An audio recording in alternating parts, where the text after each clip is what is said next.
Take my life and let it be consecrated, Lord, to Thee. Take my moments and my days, let them flow in ceaseless praise. Let them flow in ceaseless praise. Take my hands and let them move at the impulse of Thy love. Take my feet and let them be swift and beautiful for Thee, swift and beautiful for Thee.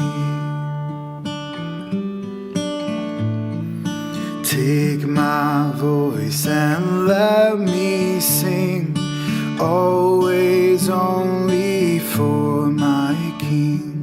Take my lips and let them be filled with messages from Thee, filled with messages from Thee.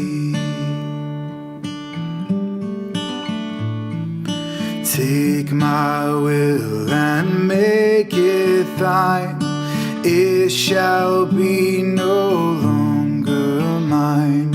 Take my heart, it is Thy own, it shall be Thy royal throne, it shall be Thy royal throne.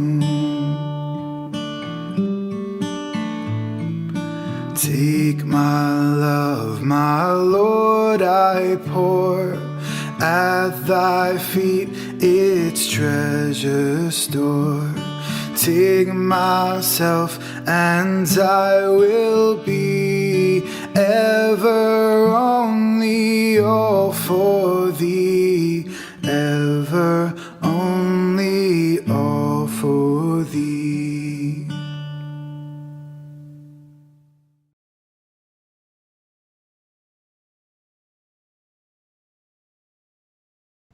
Magandang umaga po sa ating lahat. Ang prayer covenant natin ngayong umagang ito ay nakabatay sa aklat ni Isaiah chapter 6 verses 9 to 13.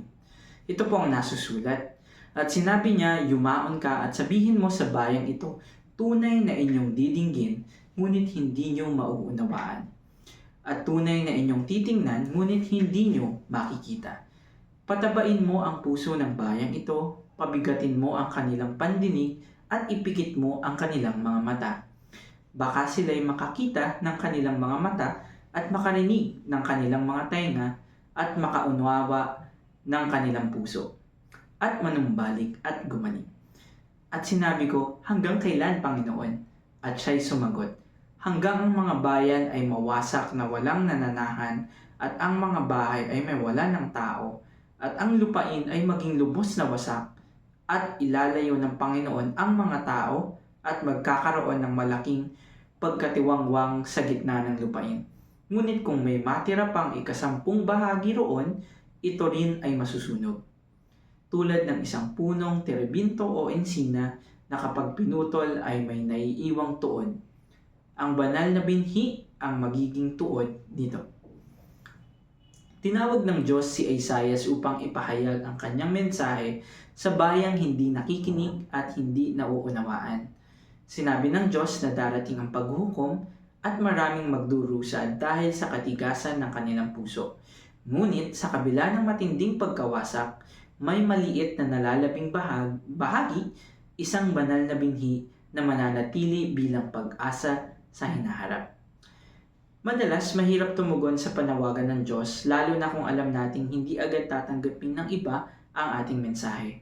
Tulad ni Isaiah, tinatawag din tayo upang maging tapat sa ating misyon sa pamilya, paaralan o komunidad. Maaaring hindi lahat makinig, ngunit dapat tayong manatiling matatag dahil may plano ang Diyos at may natitira siyang banal na binhi na patuloy na magpapalaganap ng kanyang katotohanan. Sa umagang ito, ating pong pagbulay-bulayan ang tanong, saang aspeto ng iyong buhay ka tinatawag ng Diyos na maging tapat kahit mahirap? Let's continue to reflect sa question na ito, sa buong araw na ito. Alamin ho natin, saan ba ako tinatawag ng ating Panginoon para ako'y maging tapat kahit mahirap? Tayo po'y manalangin. Panginoon, bigyan mo kami ng tapang at tiyaga upang ipahayag ang iyong salita kahit sa gitna ng pagtanggi. Tulungan mo kaming manatiling tapat at umasa sa iyong plano. Naway makita namin ang pag-asa sa gitna ng pagsubok at maging ilaw sa iba. Amen.